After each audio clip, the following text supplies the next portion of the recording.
Today is the second of our four-part series on prayer. Today we're going to take a look at human traditions of prayer. Where did it come from? So this morning I'm going to start with a question. Where did prayer come from? Is that a good question? Yeah. Where did it come from?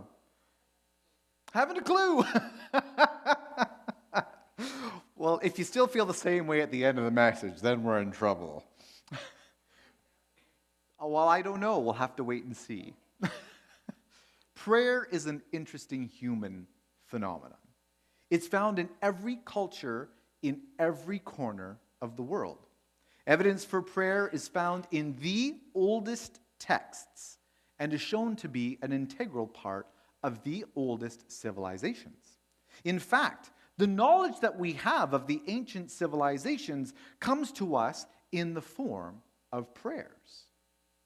Prayers have defined cultures, or should we say, cultural expressions historically are best preserved by the prayers they've left behind. And long before Christianity, long before Judaism, long before any of the world religions, or any religion at all, there was prayer. There is no need to ask which came first, religion or prayer. It's out of prayer that religion developed. Ceremonies, rituals, sacrifices, offerings, prayer aids, such as beads, wheels, statues, elements of religion which sprung from the human heart in effort to connect with God in prayer. As such, prayer aids were refined and repeated. Belief systems surrounded them. Groups of people gathered around those practices and beliefs, and voila, religion. Religion formalized to create community or to designate as a community different from others. And although having been birthed from the human heart's desire and impulse to pray, often overshadow prayer or distorts it. Prayer, although an integral part to religions, is overshadowed by rituals, traditions, beliefs, and the elements of intimate dialogue in prayer are often snuffed out. The prophet Isaiah saw this, and the Spirit of God moved him to say to the people, "The Lord says, these people come near to me with their mouth and honor me with their lips, but their hearts are far from me. Their worship of me is based on merely human rules they have been taught." Anybody recognize some of that? Yeah. Jesus saw the same phenomenon in his day and said to the religious people of his day, "Isaiah was right when he prophesied about you hypocrites. As it is written, these people honor me with their lips, but their hearts are far from me."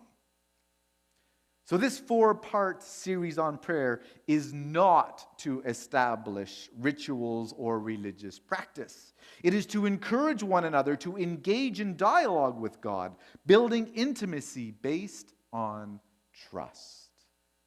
Prayer, the desire to connect with God, to enter contact with the spiritual, the sacred, the holy.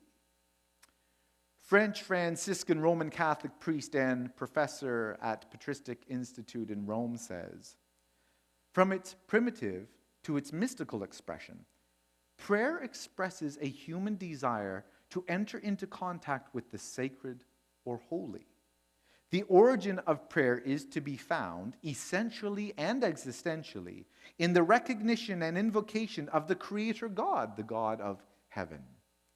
From the 3rd millennium BCE to the beginning of the Common Era, forms of prayer changed little among the Assyrians and Babylonians and their descendants. Ancient Egyptian piety is preserved in numerous precepts engraved on the back of scarabs. As a religious phenomenon, prayer, in terms of its evolution, appears to be neither universally progressive nor progressively regressive. Whether halting or mystical, ceremonial or personal, prayer expresses the experience of a mystery that envelops and surpasses humanity. In the presence of that mystery, prayer seeks and establishes dialogue. This is dialogue between humanity and God. Prayer. There should be no pretense in prayer, no religious facade, no performing in front of others to look spiritual, no performing to please God, just a desire to connect with Him. See, dialogue includes all expressions of communication and relationships. And therefore, we find all expressions of intimacy in prayer.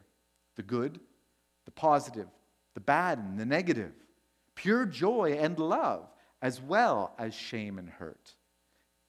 There are many words for prayer found in the Bible which express things like requesting, asking, demanding, begging, entreating, crying out, and shouting. Other expressions of prayer include praise, worship, obeisance, submission, supplications, petitions, adoration, thanksgiving, and especially seeking. In prayer, we find all forms of relational communication. Prayer has been a part of humanity as long as we've known humanity, and other than to which God and the nature of God to whom dialogue is sought, prayer hasn't changed. Where did it come from? Why did people start praying? Why has prayer been a part of humanity for as long as humanity has existed? Prayer comes from the belief in God, the belief in something beyond us, greater than us, something spiritual that exists. This belief has always been a part of humanity and is a part of the human expression. Prayer says a lot about the existence of God. The foundation of prayer is belief in God. And prayer has been a part of humanity as long as we've known humanity. And the persistence of prayer, hence the persistence of the belief in God, has remained throughout history and is alive and well today. Paul says in Romans chapter 1, he says, "For since the world was created, people have seen the earth and the sky. Through everything God made, they can clearly see His invisible qualities, His eternal power and divine nature. So they have no excuse for not knowing God." Prayer is synonymous with belief in God and is a universal phenomenon.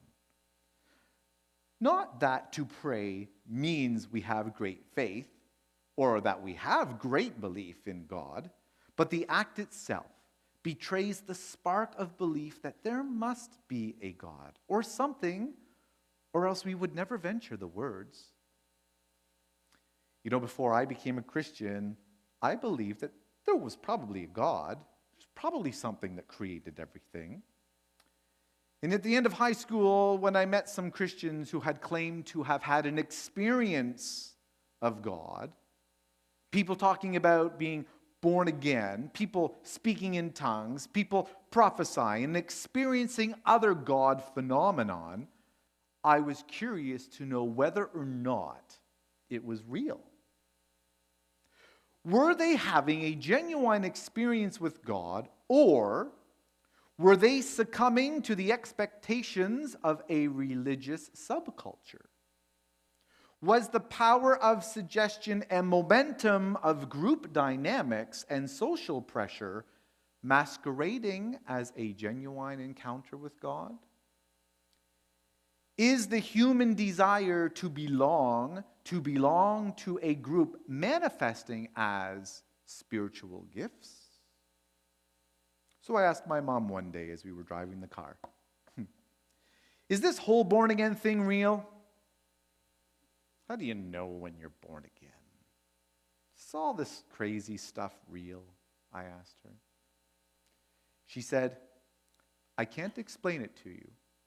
You just know. You just know." Not long after that, I prayed, "God, are you really real? If you are, I want to know." I was 17. Good question.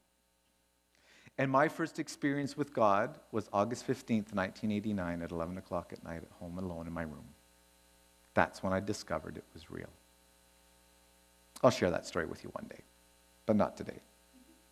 You have to wait. That spark of belief resides in everyone. It transcends time and culture. That hope, God, are you real?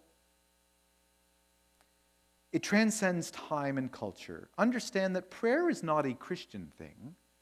It's a human thing. Prayer is not a Christian thing.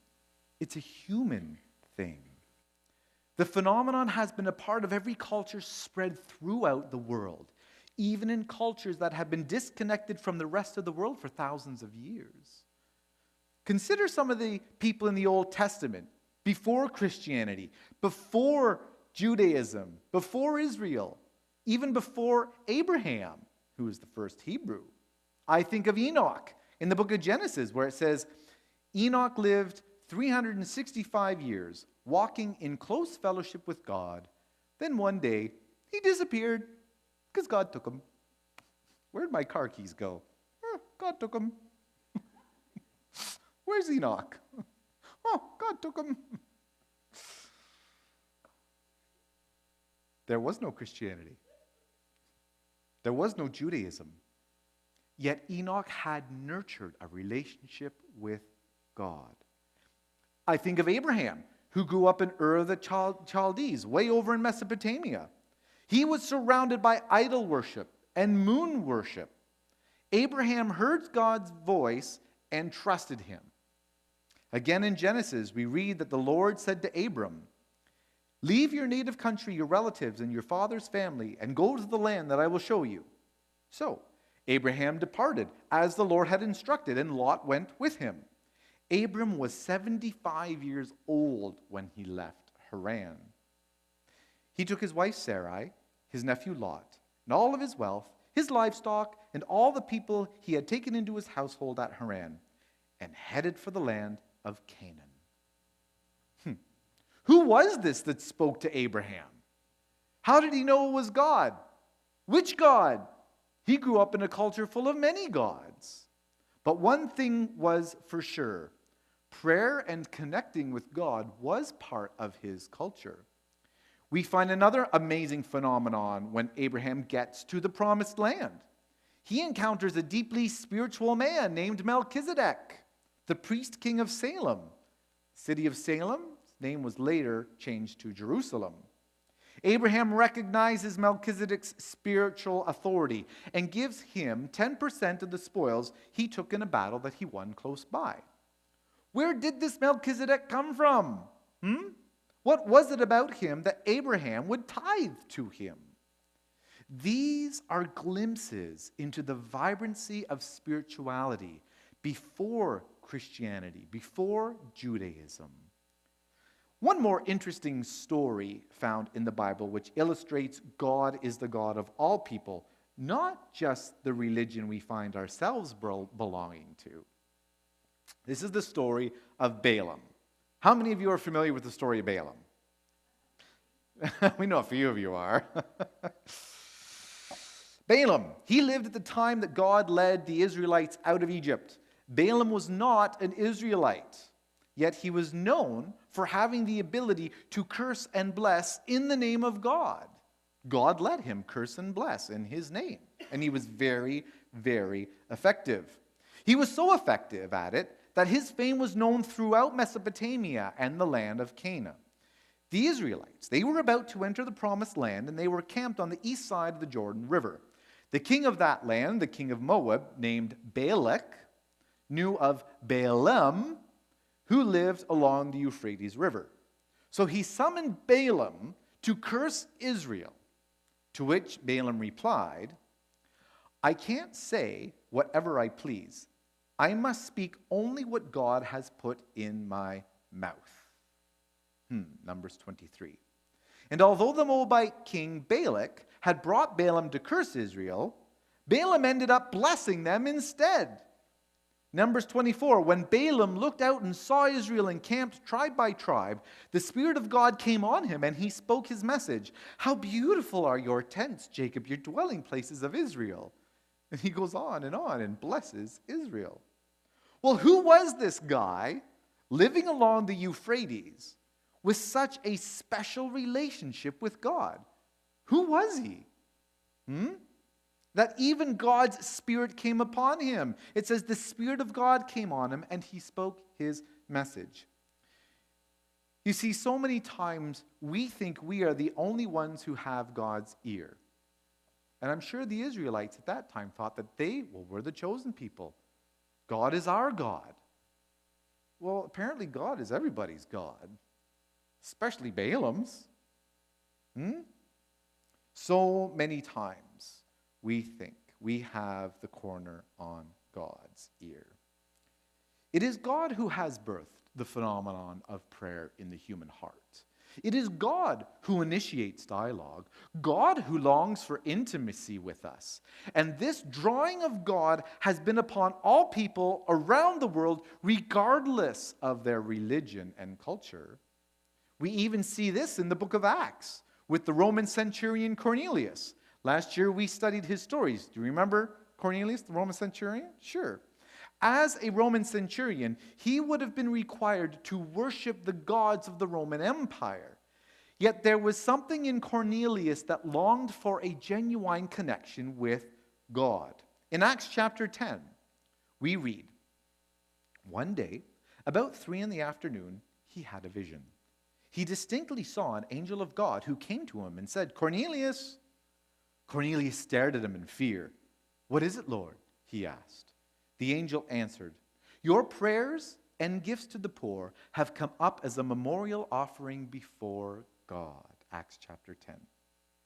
He wasn't Jewish. He wasn't Christian. Yet God heard his prayers. Isn't that interesting? Isn't that neat? Yeah. Prayer transcends religion. And for God, religion and religious beliefs are no barrier to him to hear the human heart of prayer.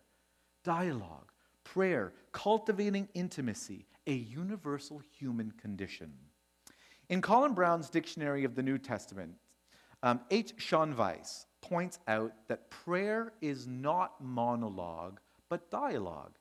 Prayer is not monologue, but dialogue. In order for there to be dialogue, one must believe someone is listening. And not only listening, but then answers their prayers. If a person did not believe the one they were praying to heard and answered their prayers, eventually they would stop praying. Do you think so? You think nobody's listening, I'm going to stop praying. If prayers were never answered, prayer would never have survived as a universal human practice. Prayer comes from a belief that there is a living God. It grows in the certainty that God is a living God who hears and sees and who has a heart full of compassion. Prayer continues because of its efficacy. If prayer didn't work, it would not be a part of humanity. It would not have had such a tremendous impact and historical track record in the history of humanity. Yes, there are times we may feel discouraged or go through a season when we do not feel God is hearing or answering our prayers.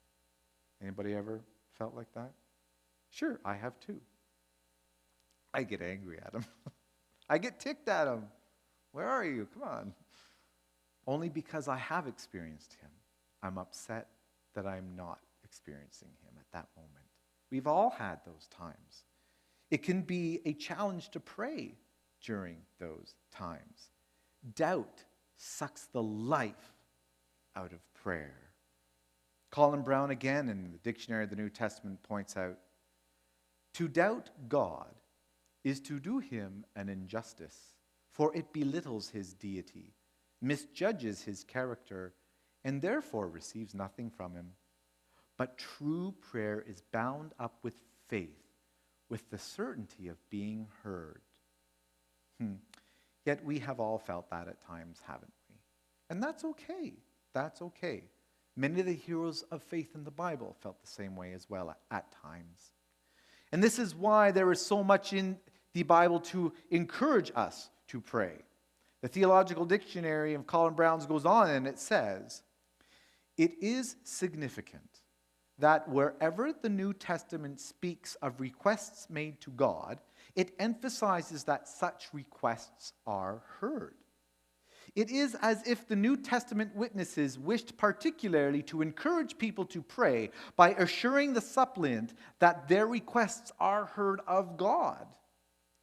The New Testament is aware that this certainly keeps all prayer alive. Let such certainty become weakened or diminished through doubt, and prayer dies. Ultimately, the reason why a person who asks is certain of being heard is the certainty given by Jesus to his own of God's fatherly goodness and love. That is our certainty that God hears our prayers. God's love.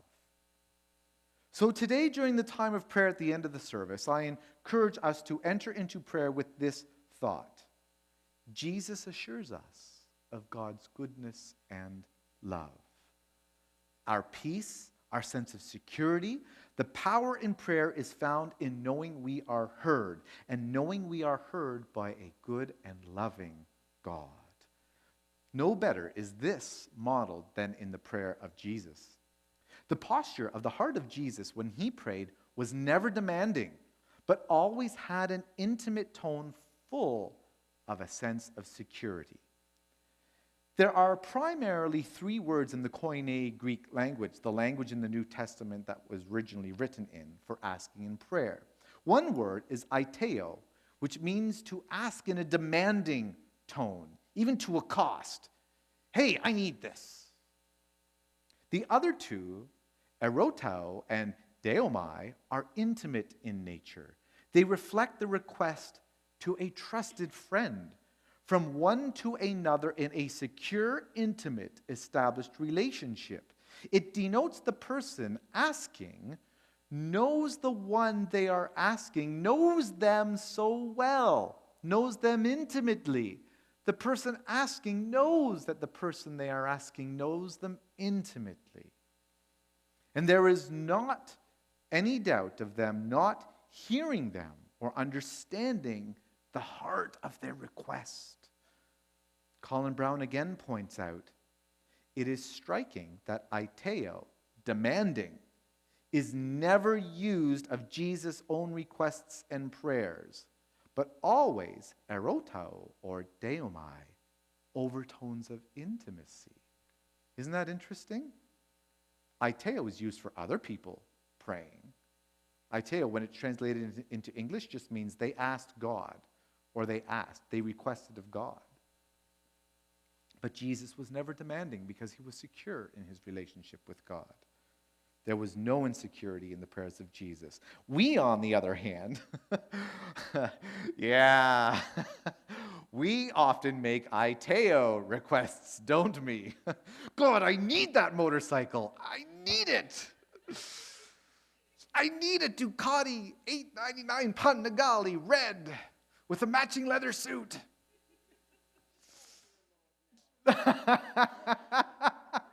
You just pictured me walking in here with a red leather suit, didn't you, Wendy? Motorcycle suit. By the way, just want to qualify that.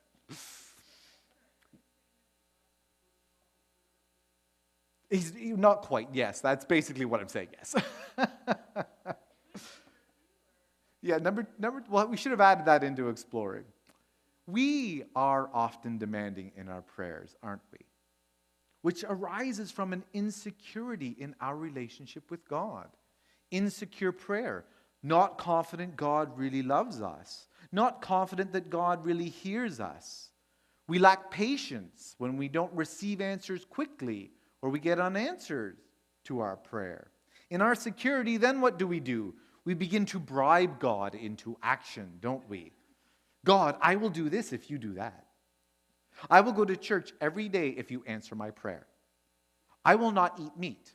I will read my Bible. I will, etc. All attempts to overcome our insecurities and manipulate God. Prayer turns into incantations, repetitions, offerings, sacrifices, all in effort to manipulate God, manifestations of our insecurities.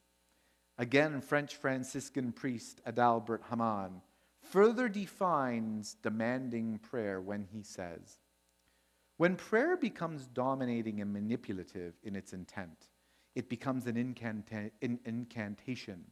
With words and songs, humans thus believe that they can ask, conjure, and threaten the sacred or supernatural powers. Imprecation and incantation become, in effect, oral talismans, charms. The effectiveness of such magical prayer is believed to depend on the recitation of a precise formula, a rhythm, or on the saying and repeating of the divine name. Manipulation by incantation, however, is neither the explanation nor the essence of prayer, but rather its deviation and exploitation, a tendency that is to be noticed whenever prayer departs from its basic and essential meaning, i.e., the expression of a desire to enter into contact with the sacred and holy. All of our offerings, sacrifices, religious dedications, ceremonial acrobatics do not touch the heart of prayer, which is genuine dialogue with God. God is not looking for performance before he answers prayer. He's looking for faith. The power of prayer lies in faith. It's the very thing that gave life to prayer in the first place. It's the very thing that has kept prayer alive for thousands of years across all cultures. We are called to believe in the goodness of God, that he hears us, that he knows our hearts, our desires, our disappointments, our longings. He knows us intimately. We do not need to demand. We can trust in a loving God and ask with overtones of hope and intimacy. Faith and prayer go hand in hand. Trust me, he says. Trust in my goodness. May this be our confidence as we go to God in prayer. Amen.